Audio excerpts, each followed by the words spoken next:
C'était donc Les enfants vont bien, réalisé par Nathan Ambrosioni et tiens, il est là ce soir. Je suis là. J'espère que Bon, ça vous a plu. C'est un moment d'échange, donc vraiment si vous avez des questions, n'hésitez pas. Je peux comprendre que la première va être très dure, mais vous inquiétez pas, Nathan est très, très sympa, je peux vous le confirmer. Et d'ailleurs, est-ce qu'il y a des questions? Est-ce qu'un avis à donner? Vous avez aimé le film? Vous avez pas aimé le film? on va pas commencer par ça. Non, non, on verra à la fin. Oui. Ah oui, attends, on a des micros normalement? Oui, le fil risque d'être un peu court. Normalement. Merci. Attends, ça marche pas. La régie. Bon, Bravo. c'est bon. Ouais, c'est bon. Moi, je voulais surtout dire que j'ai beaucoup aimé le film, surtout les moments sonores. Déjà, les musiques, elles étaient parfaites, j'ai trouvé. Et puis, j'ai bien aimé les bruits de bouche. Enfin, je sais pas, c'est très bizarre de dire ça comme ça, mais j'ai bien aimé parce qu'on avait vraiment l'impression d'être dans les personnages, d'être dans le film. Et donc, c'est pour ça que j'ai bien aimé. Ah, bah, Voilà. merci. C'est Alexandre Ecker, le monteur son à qui je transmettrai ça, Et ben, qui il est très a, talentueux. et qui est très très minutieux et attentionné avec les dialogues. Donc je pense que c'est lui. Bah, c'est très bien fait, merci beaucoup. Merci. Est-ce que quelqu'un d'autre veut réagir ou est-ce que je... C'était Oui, pas. au fond, j'arrive. Merci, merci beaucoup. Ah, ça y est, vous sentez le vent rentrer. Et là, vous vous dites que vous êtes libre. Salut, je sais pas si on m'entend bien, mais Oui, moi j'ai une question par rapport du coup à la photographie. oui.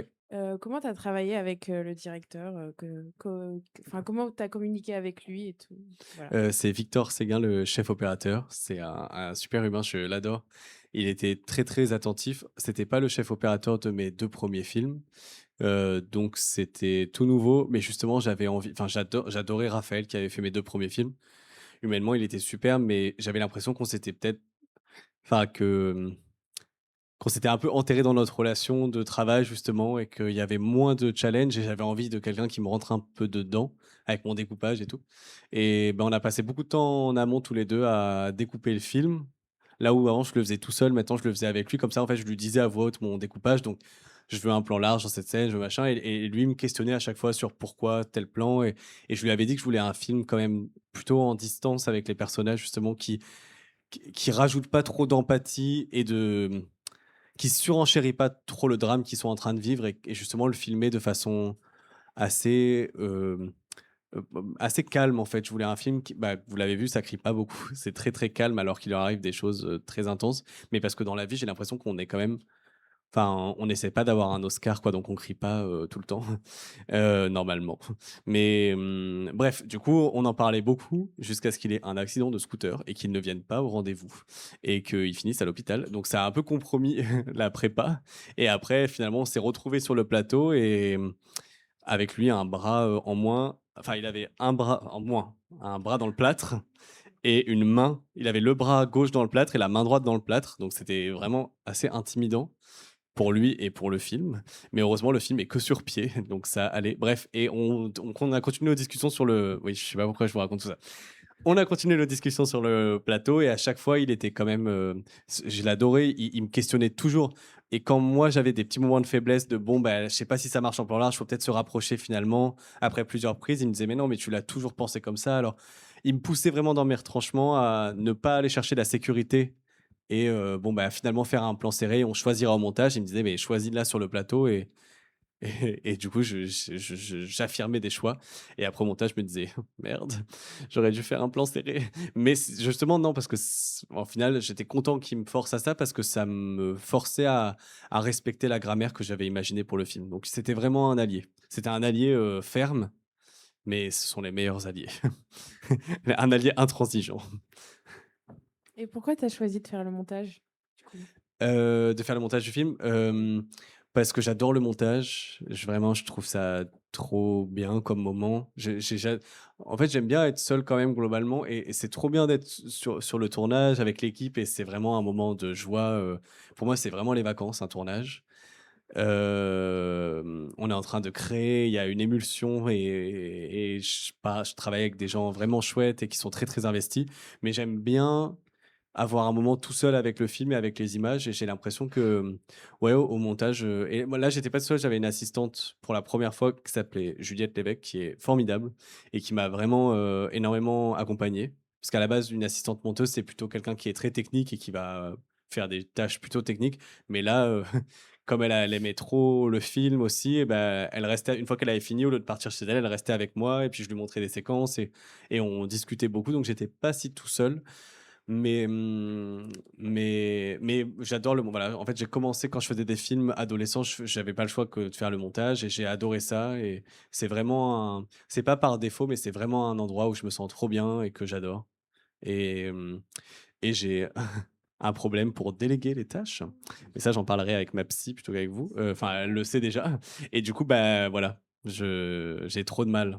J'avais un monteur pour mon premier film au tout début et j'ai même pas réussi à finir le film avec lui et je lui ai demandé de s'en aller, parce que, ça j'y arrive pas et puis les monteurs, ils ont quand même ou les monteuses ont une moyenne d'âge quand même évidemment, il y a des jeunes, mais si les producteurs, ils vous demandent de prendre quelqu'un, c'est quelqu'un du coup avec de l'expérience, donc ils choisissent des profils un peu plus âgés et qui ont des méthodes de travail un peu à l'ancienne et qui travaillent doucement et vraiment je deviens fou.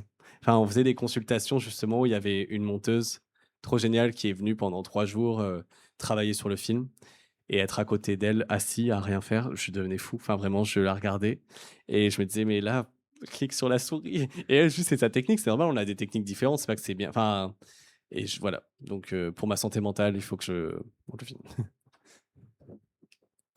Oui, est-ce que merci beaucoup, c'est très gentil. Waouh, vous avez une voix qui portait de ouf, qui porte enfin vous êtes, hem, c'est vrai, ça fait longtemps que j'ai pas fait de c'est pour ça que je parle trop, je pense, mais ça fait longtemps que j'ai pas fait de débat. Du coup, je me souviens plus de mes réponses.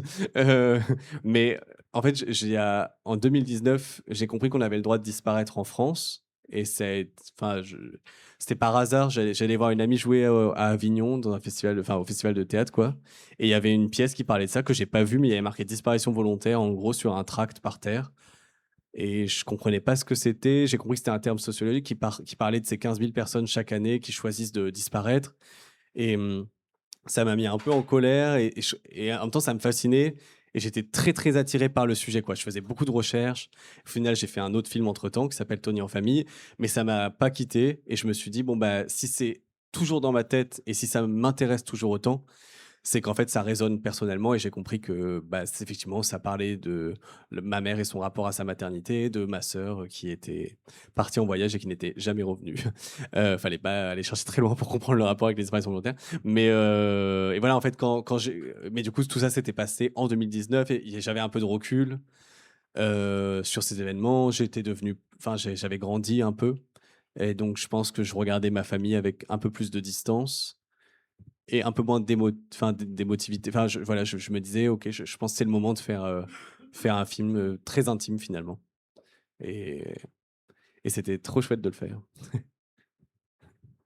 Et du coup, comment tu fais pour, c'est un sujet dont on parle pas, donc comment tu te renseignes là-dessus? Est-ce que tu as des références précises ou à part la pièce de théâtre du coup? Que je n'ai pas vu du coup. Mais donc ça m'a pas été très utile. Mais bah, il y a quand même beaucoup de ressources, sur internet. C'est vraiment très chouette d'appartenir à cette génération pour, ça en tout cas. C'est que j'ai accès j'avais accès à vraiment plein de documentation, que ce soit des documentaires, parce qu'il y a enfin, pas des documentaires, des émissions de télé plutôt, qui étaient faits sur, il y avait genre des plateaux télé où on invitait des gens qui avaient perdu leurs proches, genre «Je t'aime» et cetera. Enfin, vous voyez cette émission? Où c'est vraiment, ils ont vécu des choses horribles et on leur dit: «Racontez-nous comment ça s'est passé devant tout le monde» et là, c'est: «Votre enfant est parti quand il avait 20 ans, il vous a abandonné il y a 15 ans. Comment vous vous sentez?» et enfin, du coup, c'est vraiment des émissions hyper voyeuristes, assez horribles, mais quand on se documente, malheureusement, ça aide quand même beaucoup parce que j'avais accès à plein de témoignages. Il y avait aussi d'autres documentaires beaucoup plus empathiques et beaucoup plus bienveillants, qui parlaient de ceux qui restent. En fait, c'est ça, c'est que j'avais aucune ressource sur ceux qui partent. Pour le coup, on a que des chiffres et en fait, c'est des gens, il y a pas de statistiques de retour. On n'a pas vraiment accès à des témoignages, quelques-uns de gens qui sont partis, mais bon, souvent, c'est plutôt ceux qui restent et c'est là que je me suis dit que de toute façon, en fait, je comprendrais jamais toutes mes recherches, m'avaient pas aidé à comprendre pourquoi ces gens partaient. Ça m'avait aidé à m'apaiser parce qu'au début, j'étais vraiment en mode: «C'est impossible de laisser sa famille et tout». Enfin, je pense une réaction un peu épidermique qu'on peut avoir, juste humainement, quoi. Et en fait, voilà, à force de comprendre aussi pourquoi ça résonnait intimement et juste de m'intéresser aux gens qui restent, je trouve qu'il y a quand même beaucoup de tendresse Et la patience de ces gens-là, elle est tellement admirable que je crois qu'on oublie un peu la colère qu'on peut ressentir pour ceux qui sont partis parce qu'on est juste en train d'attendre et d'espérer un retour. Et je trouvais ça très, très beau. Et donc, internet a été des grandes aides et j'ai rencontré, plusieurs policiers, des juges aux affaires familiales, des avocats et tous ces gens m'ont vraiment aidé à construire la structure, administrative du film. Bah, vraiment le policier enfin un des parce qu'il y a un qui s'est mis à marceler, donc c'était vraiment terrifiant. Mais un autre et qui était dans des soirées, qui coécrivait mon film alors qu'on s'était pas parlé depuis 2 mois. Sauf qu'il a dit à mon assistante réalisatrice, c'est quand même hilarant, ils étaient dans une soirée ensemble et bref. Je sais pas pourquoi je vous raconte ça non plus. Mais faites attention aux policiers quand même. Mais en tout cas, l'autre policier, Antoine, qui était vraiment très sympa, lui pour le coup, c'est vraiment en fait, le personnage de Guillaume est vraiment basé sur tout ce qu'il me disait. On a fait l'entretien ensemble, enfin le rendez-vous. Je lui disais, ah ben ma sœur a disparu. Enfin, et lui, il avait aidé, comme Guillaume, le personnage de Guillaume dans le film. euh, il avait aidé, il était allé en civil chez une femme qui avait perdu, c'était son fils, pas sa sœur, mais il lui avait dit, j'ai un ami qui travaille à la PJ. Enfin voilà, tout ça vient de lui. La juge aux affaires familiales, c'est une juge qui m'a aussi énormément aidé. C'est même elle d'ailleurs qui m'a dit, vous pouvez imaginer qu'elle est partie par amour. Pareil, on faisait la scène et c'est elle qui a dit ça. Et je trouvais ça hyper fort et c'est quelque chose que je pensais mais que j'avais pas osé formuler dans le film. Et le fait qu'elle le dise, et je la trouvais peut-être trop empathique, et elle me disait, mais justement, elle me disait pas, elle me dit, mais ça, c'est le civil, c'est pas le pénal. Enfin, je vais pas la traiter comme une criminelle, cette femme. La pauvre, elle se retrouve avec 2 enfants sur les bras. Je vais faire preuve de beaucoup d'empathie. Et je me suis dit, ah, bah, c'est trop bien. Aussi de montrer, je pense, des gens de l'administration. En fait, il y a des individus. Il y a un problème parfois fondamental avec les administrations. Enfin, il y a des choses qui ne vont pas structurellement, qui ne marchent pas. Mais il y a derrière tout ça des individus qui font de leur mieux, qui essaient, qui parfois contournent un peu justement les procédures, voilà, qui tentent. Et je trouvais ça assez beau de parler de ces individualités-là aussi. Voilà, Très bien. une très longue réponse pour une question très Pas de courte. Ouais. souci, j'adore ça. Il y a une question tout là-haut. Ah, salut. Le père de Jeanne. C'est une trop bonne question. Euh, Bah, alors, déjà, quand je faisais lire le scénario, tout le monde me disait c'est un film qui va être impossible à faire. Enfin, les enfants sont trop présents parce que c'est vrai que souvent, quand même, les enfants dans les films, c'est des personnages assez secondaires à qui on ne demande pas vraiment la vie, et c'est d'ailleurs souvent les enfants d'eux. Et ça, je voulais vraiment pas Enfin, c'était vraiment important pour moi que les enfants aient une personnalité, qu'ils aient une vraie réflexion sur ce qui est en train de leur arriver. Même si, et d'ailleurs, une réflexion assez différente parce qu'il y a Margot qui a 6 ans. Justement, j'en parlais beaucoup avec une psychologue pour enfants qui m'a énormément aidé pour écrire. Et à 6 ans, on est dans un âge très immédiat quand même. C'est pas qu'elle n'est pas touchée, c'est juste qu'elle a besoin de vivre. En fait, elle a 6 ans, elle a besoin de manger, elle a besoin de jouer, elle est dans quelque chose de très concret de l'enfance, alors que lui, bah, il va avoir 10 ans dans le film, mais il est déjà dans l'âge où la nostalgie, il y a quelque chose où il peut se projeter dans son futur, il peut essayer de comprendre son passé, interroger sa responsabilité.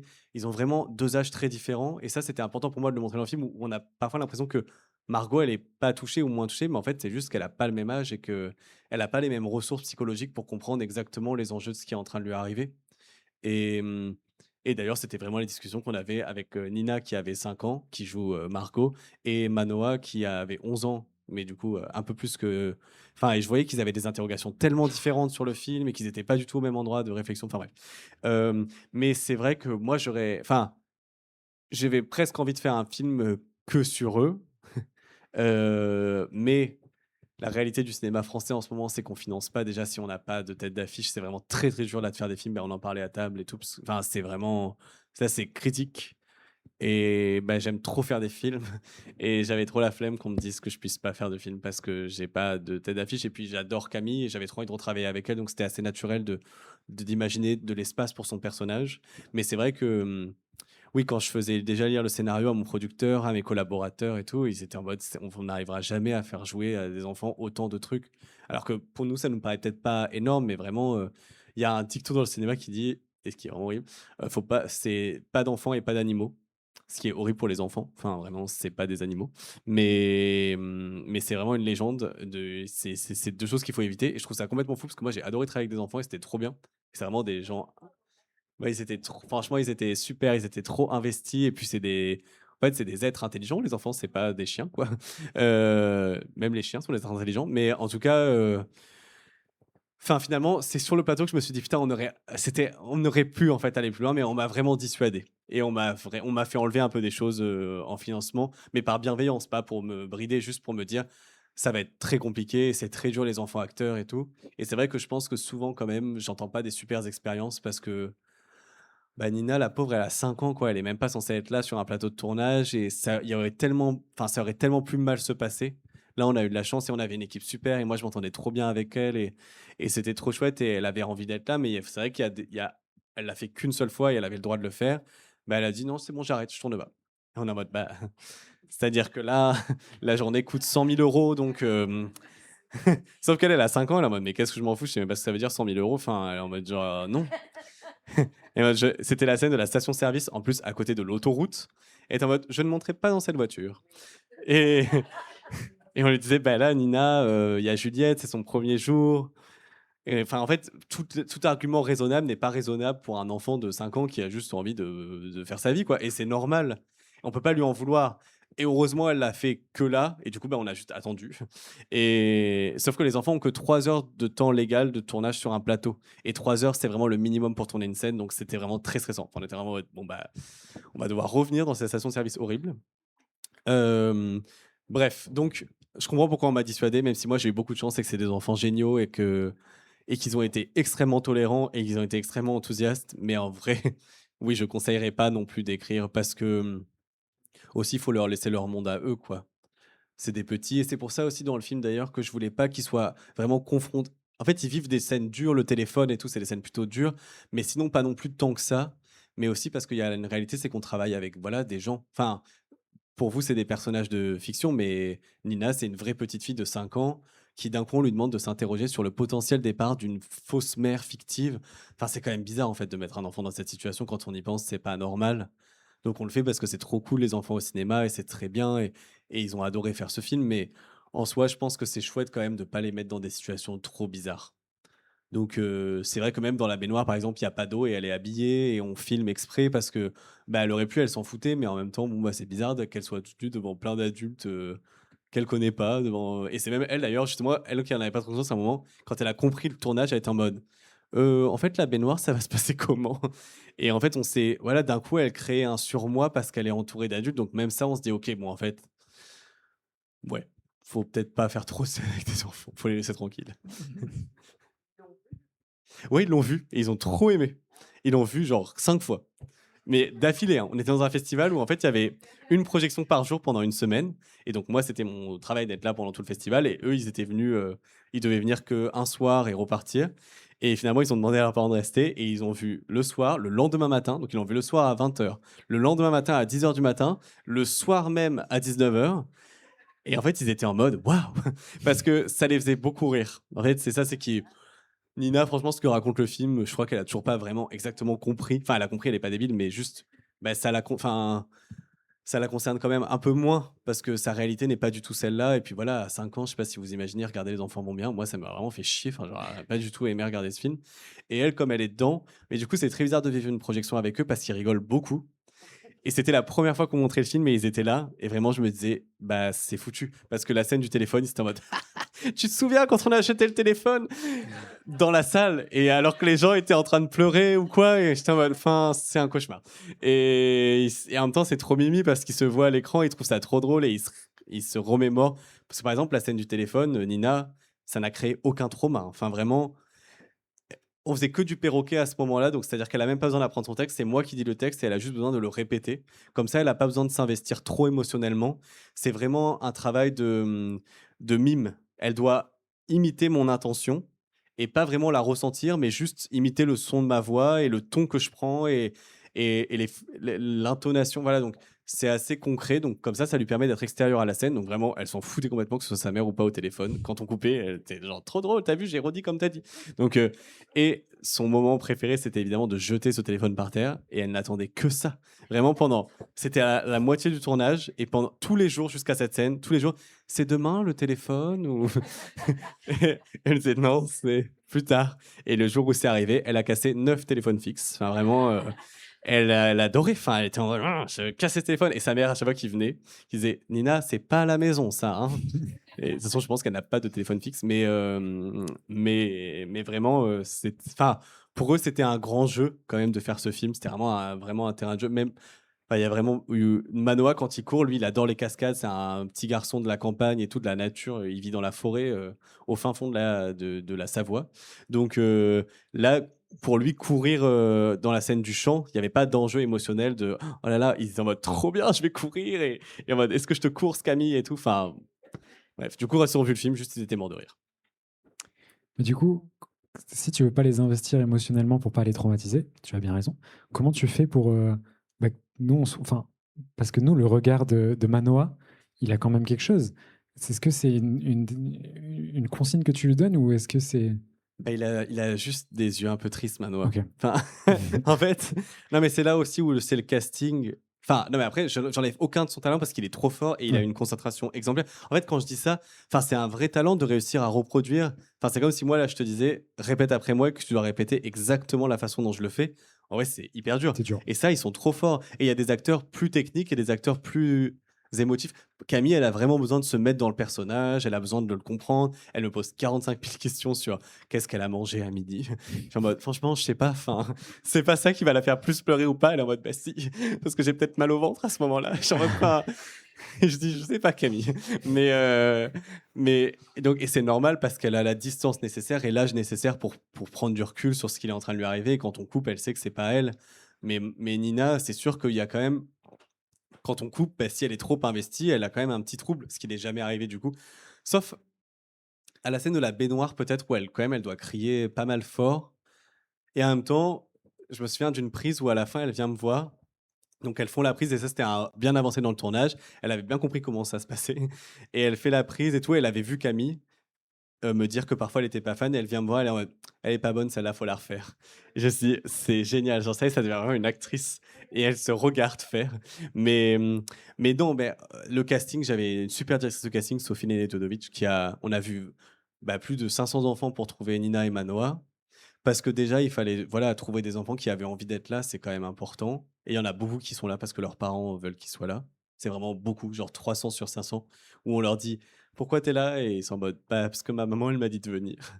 Et tu te dis bon bah et on lui dit t'as envie de le faire et elle est en mode je sais même pas ce qu'il sait. Elle dit c'est quoi faire quoi. Et là on se dit bon bah du coup oui, ça sert enfin on va lui infliger un truc horrible. Mais là eux ils étaient très motivés et bah, on a vu chez Manoa quand même cet œil un peu triste et ce regard très mélancolique qu'il a, alors que c'est pas du tout un enfant mélancolique. Juste, bah, il a une tête quand il fait rien où on dirait qu'il est triste. Et en vrai, bah, je me suis dit, bah, trop bien, on n'aura pas besoin de lui en demander trop. Et, et il aura pas besoin de se mettre dans des états pas possibles. Peut-être que juste il pourra être lui-même. Et nous, on prendra quelque chose et on fera croire au spectateur que ça veut dire ça. Mais lui, ça veut pas du tout dire ça. Et comme ça, c'est un bon compromis entre, je trouve, créer un environnement de travail sain pour des enfants et créer une certaine réalité pour le spectateur.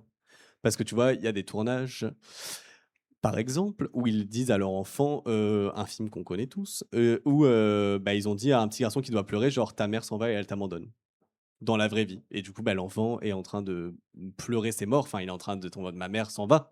Et, et nous, on est en mode, waouh, cet enfant, il joue trop bien, mais en fait, cet enfant, il joue pas, il est juste traumatisé parce qu'il pense que sa mère l'abandonne. Enfin, c'est horrible.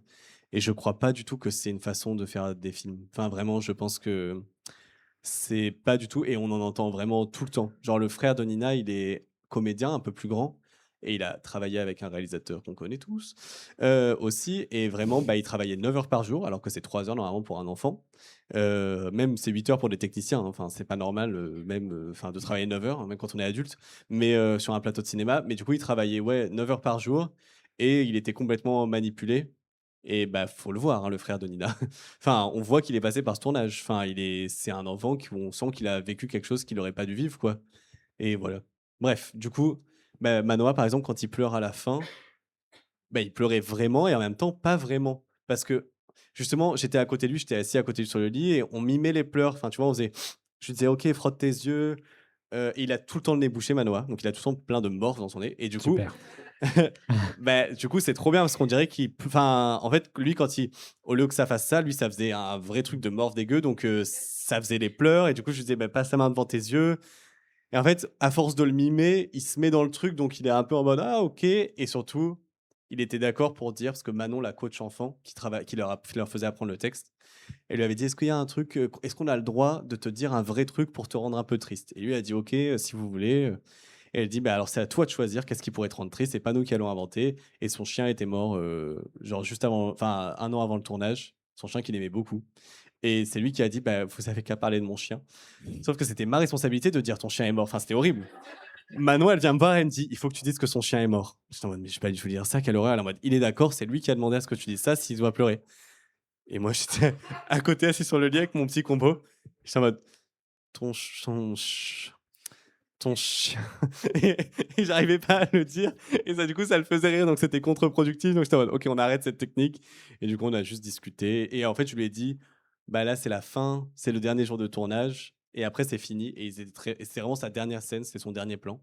Et du coup, il était très investi émotionnellement et il m'a dit: «Ah oui, c'est la fin». Et là, il était tout ému. Et donc en fait, c'est sa vraie émotion, c'est pas une torture psychologique, on n'est pas en train de le manipuler, c'est vraiment juste la fin du tournage et ça le rend un peu triste et voilà. Et il a le nez plein de morts, donc on dirait vraiment qu'il pleure. Trop bien, avantage. Ça, tu l'avais repéré au casting, bien sûr? Bah, au casting, déjà, il reniflait beaucoup et ça, c'était plutôt un point négatif, mais c'est ma directrice au casting qui m'a dit: «Mais il aura l'air vraiment triste quand il aura l'air triste». Et j'étais en mode: «Bah, c'est vrai qu'effectivement, on dirait tout le temps qu'il pleure, Manoa, ou qu'il est un peu dans son coin alors que il existe, enfin, il est juste là, lui, il vit sa vie et on lui donne plein d'intentions». Est-ce qu'il y a d'autres questions? Des retours, des avis? Oui, encore? Oui, mais c'est vrai que comme c'était déjà des enfants abandonnés, j'étais en mode: «On y va vraiment mollo» sur la musique, même si je voulais pas qu'il y en ait pas, enfin, je voulais pas un truc dardénien non plus parce que s'il y en a qui ont pas la ref, les frères Dardenne, c'est des super cinéastes qui font des films où il y a aucune note de musique. Aucun. Je crois même pas qu'il y ait un seul film dans toute leur filmographie où il y a de la musique. Et c'est trop fort, ils sont trop forts, mais moi je suis pas assez fort pour faire sans musique. J'ai quand même besoin d'un peu de musique. Mais justement, voilà, avec le compositeur, je lui disais, bah, c'est un sujet vraiment très dur. Là, on filme un enfant qui pleure dans sa chambre. Je sais pas si. Et lui, il essayait à chaque fois, il me disait, mais un petit violon. Et je lui disais, bah non, mais vraiment, enfin, je pense que.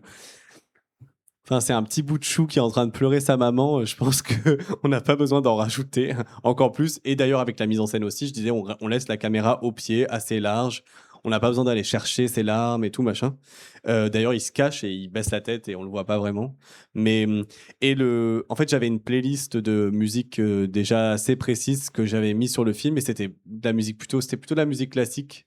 C'était il y avait pas mal de bacs, tu vois, ou des trucs comme ça, enfin, qui étaient exclusivement du piano avec un tout petit peu de cordes et comme tu dis, un peu de nappe, mais pas qui n'était pas dans la musique classique. Et voilà, on s'est un peu contenté de ça, mais c'est vrai qu'il essayait, et c'est normal, il est trop fort. C'est Alexandre Delabaume, je l'adore, et il essayait à chaque fois de me dire, pendant sa crise d'angoisse, il pourrait avoir de la musique, et il me proposait, et c'était super, mais juste, je suis en mode, bah, elle est déjà allongée sur le sol, en train d'hyperventiler. Je sais pas si on a besoin de rajouter un violoncelle qui dit qu'elle va mal, parce que je pense que là, vraiment, elle va très mal.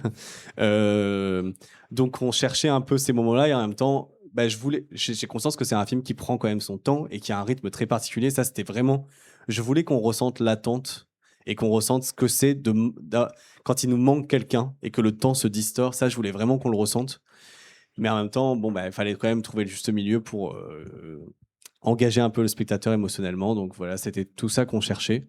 Et je voulais vraiment que le film soit très intemporel. Donc je voulais pas qu'il utilise des instruments modernes ou quoi. Je voulais que c'était un vieux piano sur lequel on a enregistré. C'était des vraies cordes qu'on a enregistrées. Et en fait, les nappes sont faites avec de la flûte. Sont faites avec une petite flûte derrière et tout, tu vois. Donc j'aimais bien l'idée d'une intemporalité de la musique. Et voilà. Et il a été super. Oui, ben là, ce qui était trop chouette, c'est que c'est la première fois que j'avais un compositeur et je lui avais envoyé le scénario, il avait trop bien compris, il m'avait envoyé plein de thèmes sur le tournage. Et du coup, il m'en avait envoyé 30, plein d'idées différentes et tout. Et je lui avais déjà envoyé toutes mes références, je lui avais fait ma playlist et après, moi, j'avais vachement épuré. Après, je l'ai appelé, je lui disais, OK, essaie ce thème, mais enlève plein de notes et fais-moi que quelques notes parce qu'il était très mélodique. Et je voulais pas que ce soit trop mélodique non plus, même si ça l'est d'une certaine façon, mais tu vois, c'est pas non plus des grandes mélodies. Euh, donc ouais, et c'était une super oreille. Bah, enfin, heureusement, vu son métier, mais enfin, sans mauvais jeu de mots. Enfin, je veux dire, c'est quelqu'un qui écoute vraiment bien, quoi. Genre, il écoute complètement ce que tu dis et il a vraiment pas d'ego. Donc, il est en mode. Enfin, quand je lui disais, ah, ça, je crois que j'aime pas trop, j'avais trop peur de le vexer. Il était en mode, ah, ouais, ouais, ok. Genre, je change. Et je me disais, ah, trop bien. Et du coup, on a quand même fait beaucoup d'allers-retours. Et j'allais souvent au studio avec lui à un moment. Mais parce que moi, j'adore la musique. Donc, j'aimais bien l'écouter jouer du piano. Mais il était. Ouais, on faisait beaucoup, beaucoup, beaucoup d'allers-retours. Mais il est quand même très, très fort tout seul, je trouve. Enfin, c'est lui vraiment qui a trouvé. C'est pas moi qui lui ai fait la musique au piano, quoi. Est-ce qu'il y a d'autres avis, retours, ressentis? Bien sûr. Le Attends, micro. Ah, mais il est là. Bah, enfin. j'arrive. Sinon, tu l'as. Non, mais attends. Je peux pas faire ça. C'est pour au fond de la salle. Vas-y. Moi, c'était plus une question un peu chiante, entre guillemets, mais les autorisations pour tourner à certains lieux, est-ce que c'est cher ou pas? C'est hyper pragmatique. Oui, quand même, c'est cher. Parce que oui, toi, tu veux faire des films. Oui. Oui, donc oui, c'est cher. Enfin, en fait, ça dépend parce que si tu fais un film sans argent, je pense que tu peux. Moi, avant, quand je faisais des films avec mes potes et tout, de façon complètement. Enfin, on payait rien parce que bah, quand t'as pas d'argent. En fait, ce qui est bien, c'est quand il n'y a pas de marge de négo, bah, il n'y a pas de négo. Enfin, c'est-à-dire que si tu arrives et que tu es en mode j'ai pas d'argent, c'est ou c'est non ou c'est oui. Mais c'est pas ah oui, à ce prix-là. Tu es en mode bah, j'ai pas d'argent. Enfin, du coup, je pense qu'il y a quand même moyen de se débrouiller quand il y a pas d'argent ou très peu de budget. Mais c'est vrai que globalement, quand même, souvent, enfin, c'est ça qui. Bah, plus il y a de lieux dans un film, plus il y a des déplacements. En fait, c'est même pas que le lieu qui coûte cher, c'est aussi de se déplacer, de faire. C'est 50 personnes que tu dois amener à cet endroit. Il faut louer le lieu d'à côté parce qu'il faut les loges pour les comédiens. Genre la maison là dans le lotissement, elle nous coûtait très cher, mais on a dû en plus louer une deuxième maison dans ce lotissement, donc déménager 2 familles parce qu'il fallait les loges des comédiens, quoi. Il fallait bien qu'ils se préparent quelque part. Donc c'est quand même, ouais, c'est cher. Je sais pas les prix exactement Ouais, mais- parce qu'on me les donne pas, Mm. mais c'est cher. Alors, au moins, j'ai ça en tête. Oui. Merci. Faut pas faire trop de lieux. Il faut faire une maison et il faut qu'elle appartienne genre à quelqu'un de ta famille, comme ça. Un peu galère. Merci. Ou à des amis qui ont, genre moi, une de mes meilleures amies, trop stratégique, mais enfin je l'aimais trop. Et après j'ai découvert que elle avait une super maison de campagne. On était dans le sud de la France, j'habitais là-bas et elle avait une maison de campagne pas loin. Ben, j'étais en mode bah, trop bien, on va aller faire des courts métrages là-bas. Et elle m'a dit ouais, et elle voulait être actrice, donc trop cool. Enfin, mais ça aide. Faut trouver quelqu'un qui qui est bien né et devenir son ami. Et il y en a beaucoup. Tu parlais de tes films sans argent, de tes débuts. C'était des films d'horreur, du coup. Ouais. Est-ce que tu as envie, avec de l'argent maintenant, de faire un film d'horreur plus produit? Ah ouais, j'aimerais trop. Mais je pense qu'il y aurait plein de gens qui viendraient plus du coup. Et ça me ferait un peu de peine. Mais, euh, mais ouais, j'aimerais trop refaire un film d'horreur parce que c'est vrai que je les faisais avec vraiment zéro thune. Et ben, genre, j'étais adolescent, quoi. Mais c'est quand même assez libre, je trouve, le cinéma de genre. Et puis, puis finalement, il peut devenir très politique, justement. Enfin, quand il est bien fait, enfin, quand c'est chouette, quoi. Quand c'est pas juste pour faire peur, mais que c'est pour adresser un message, je trouve que c'est un moyen, enfin, j'aime bien ce médium-là, quoi. Et j'aimerais trop refaire un film d'horreur, mais bon, en France, c'est dur quand même. On a du mal à comprendre que ça génère des millions d'euros. Je sais pas comment le capitalisme français n'est pas encore rentré là-dedans, mais parce qu'effectivement, les films d'horreur français sont pas très rentables. Donc je pense que, parce qu'ils sont souvent je pense qu'ils sont trop auteurs et du coup ils plaisent pas à la communauté de cinéma de genre, ou alors ils essayent trop de faire américain et du coup bah ils sont juste nuls. Alors que enfin il y a plein de films d'horreur trop bien, mais je veux dire bah du coup c'est des films un peu d'auteurs qui génèrent pas d'argent et du coup c'est vrai que c'est dur de faire financer un film d'horreur français. Mais là quand même avec Obsession et tout, enfin avec tous ces films là qui commencent à prendre beaucoup beaucoup beaucoup de place, j'ai l'impression qu'on va pas avoir le choix que de se mettre à la page et d'y aller. Puis même, il y a eu Vermine, là, récemment, en Et film Vermine, français. mais tu vois qu'il a pas non plus généré énormément d'argent par Ouais, mais rapport à qui a son eu un budget. bon... Mais oui, mais ça, c'est bon signe. On se dit, OK, il y en a où on peut. En fait, une brèche s'ouvre. Et ouais, j'aimerais trop. Mais en même temps, j'aime trop aussi les films où il se passe rien et ça parle de famille. Donc, oui. Je sais pas. Un film Mais d'horreur avec Camille Cotin, je film d'horreur avec signe. Camille Cotin. Ah ben, crois-moi que quand je lui en ai parlé, enfin, quand j'ai émis l'idée que j'écrivais un film d'horreur, elle m'a dit, je suis quel personnage dans ce film? Je suis en mode, bah alors. C'est-à-dire qu'elle enfante, donc je ne sais pas si là tu peux toujours enfanter. Et t'es en mode, je peux enfanter. En mode, bah, tu as 49 ans, donc en fait, enfin, il y a un moment pour la véracité du personnage quand même. Et t'es en mode, enfin, et alors c'est un film d'horreur, c'est pas vraiment réel. J'étais en mode, bon, si tu veux, Slay. Mais, mais, non, mais oui, elle serait dedans ou quelqu'un d'autre. Mais moi, je trouve de refaire des films avec Camille, donc oui. Bien sûr. Oui, du coup, avec Camille, vous êtes le nouveau duo réalisateur-muse, finalement.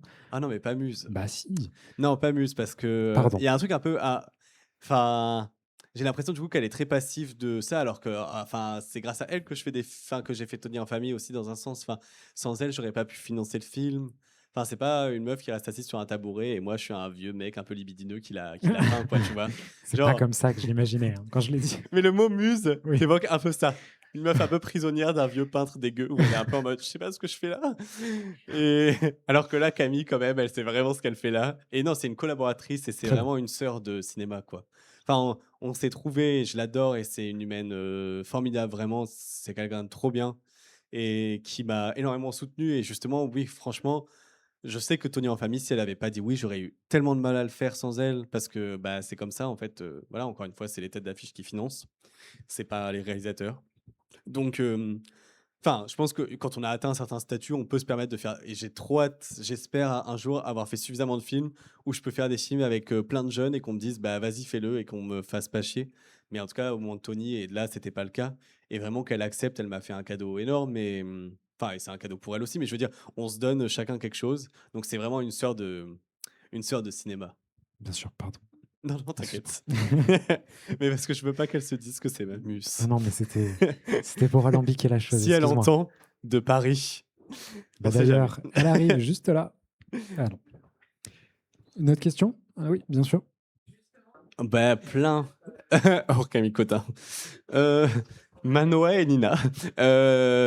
Non, mais plein. C'est vrai que pas beaucoup d'acteurs, masculins, je veux dire. Parce que, bah. Oui, oui, oui. Mais c'est vrai que non, oui, il y a pas beaucoup. Il y a plein d'actrices. Genre, bah, enfin, il y en a plein. On a plein d'actrices françaises démentes.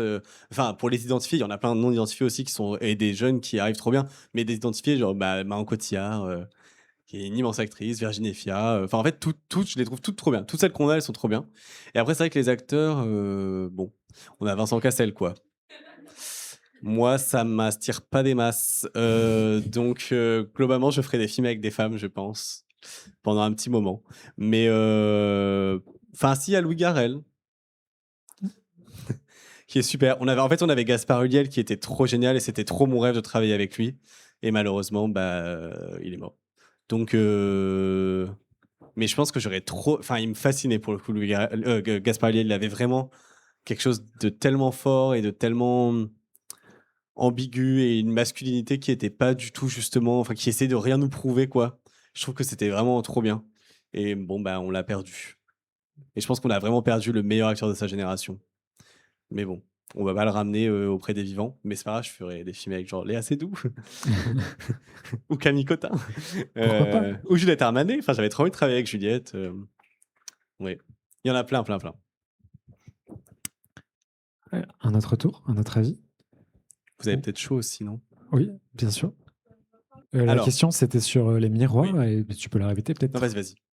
La Comme ça, on question s'échange. sur les miroirs, est-ce qu'il y a eu des galères au tournage ou est-ce que c'était volontaire dès le départ? Est-ce que tu peux nous en dire un peu plus? La question, c'était pas que ça. Et pourquoi ces miroirs? Ben, non, mais en fait, j'avais envie que. C'était pas forcément les miroirs, mais j'avais envie, encore une fois, d'être quand même assez large et pas trop proche des personnages et de pas leur imposer quelque chose. Et j'avais presque envie aussi que la caméra prenne la place du fantôme ou de l'absente et qu'on les regarde à travers les vitres ou on les regarde. En fait, on les regarde toujours à travers quelque chose, enfin pas toujours, mais souvent.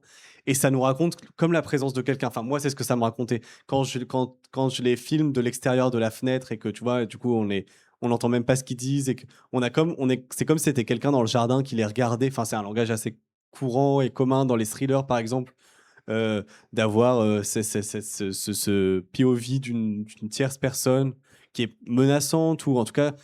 Et là, je me disais, comment on l'utilise, pas quelque chose de menaçant, mais quelque chose de nostalgique ou en tout cas incarner l'absence. J'aimais bien l'idée que on soit assez large ou souvent dans une autre pièce, comme si on était.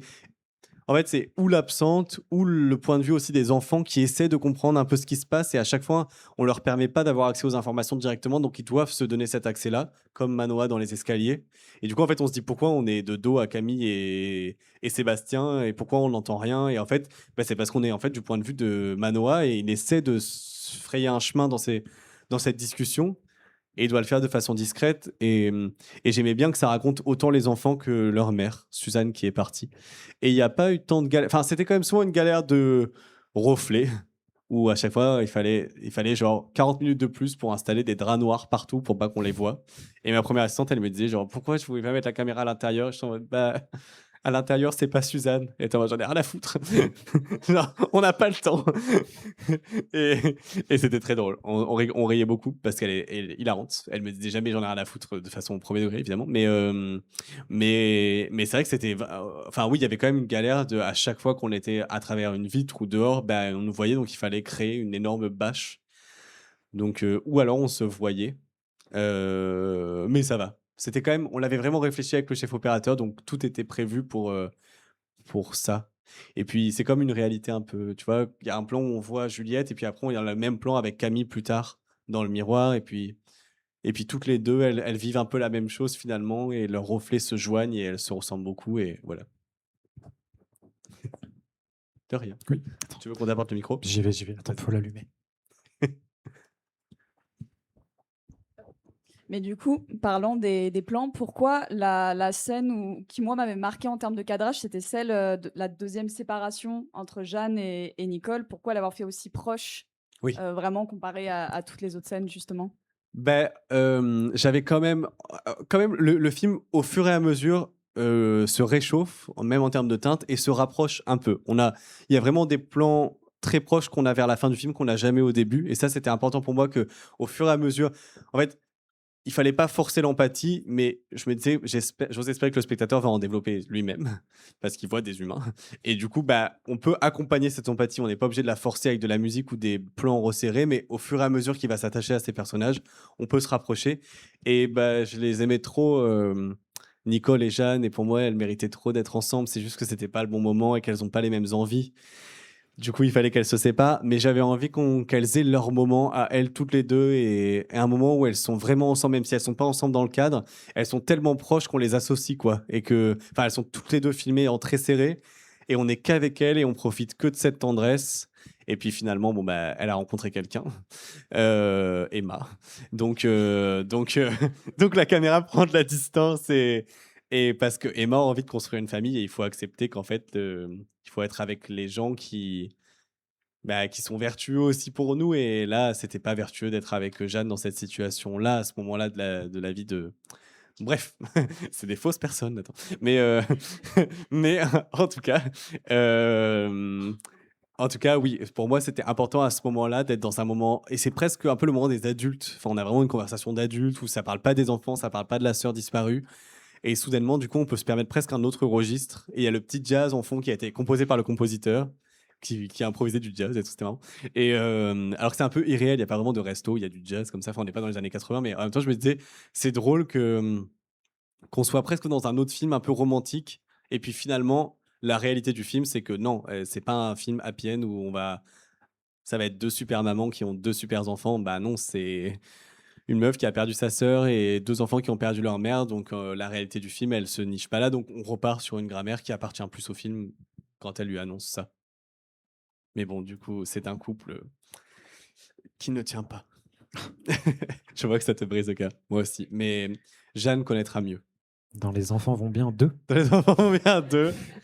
Jeanne, elle va rencontrer une meuf trop bien et qui aura pas envie d'enfants non plus et qui va juste être en mode ok, t'as les enfants de ta sœur, bizarre, mais essayons de faire un truc et qui va l'accompagner et ça va être trop bien et Nicole, elle pourra avoir ses propres enfants parce que je pense que Nicole, elle a vraiment trop envie de devenir maman d'une façon que Jeanne, elle s'en fout. Enfin, elle a pas du tout ce désir de maternité et je pense que du coup, c'est dur quand même. Enfin, et j'avais envie d'interroger ça sous un couple queer aussi parce que je trouve que, bah, étant une personne queer, enfin, c'est tellement une autre problématique s'imaginer des enfants. Enfin, c'est pas genre juste est-ce qu'on veut des enfants, c'est est-ce qu'on est prêt à se battre pour avoir des enfants parce que bah, c'est pas facile. On va pas, enfin, étant donné que moi en plus je suis un homme, je vais pas enfanter demain. Donc, enfin oui, je me disais c'est chouette quand même qu'il y ait un couple queer qui soit confronté à cette réalité-là de ça pose encore plus de soucis. Enfin, ce sera pas un accident. Elles vont pas finalement avoir un enfant par miracle, quoi. Enfin, il va falloir vraiment qu'elles en veuillent un pour en avoir un. Donc, s'il y en a une qui en veut pas, bah, c'est pas possible. Voilà. Une note positive. Une petite question, sinon il fait très très chaud. On va pouvoir Oui. réouvrir le bar et réouvrir Et la tireuse à parler de bière façon plus informelle. et parler bien sûr de façon plus informelle. Merci beaucoup d'avoir été là ce Merci. soir, Nathan. Merci. Attendez. Merci à vous et merci à l'Aquarium Café. Enfin, c'est trop génial comme Ben. lieu. Je suis trop content parce que c'est vraiment d'un message Twitter hein, qu'on en est là. N'en Parce que- parlons pas, ce sera un autre Il va envoyer un film. message sur Twitter en mode tu veux venir dans notre cinéma et tout. J'étais en mode allez. Et j'avoue que bon, quand même, avant-hier, j'étais en mode dans quoi je me suis embarqué. S'il faut, ça va être Oui, terrifiant. et je me suis dit pareil quand j'étais dans la petite rue pour aller à l'hôtel, là c'était bizarre. Oui, il m'a emmené dans un sorte de cachot où j'étais en mode je vais me faire tuer. Mais et je n'aurais jamais dû accepter. Mais au final, je suis trop content d'avoir accepté et je trouve ça tellement cool qu'un lieu comme ça existe. Enfin, merci à tous les bénévoles et à toi de m'avoir invité et merci d'avoir écouté malgré cette chaleur et merci d'être venu, c'est trop sympa. Merci à vous.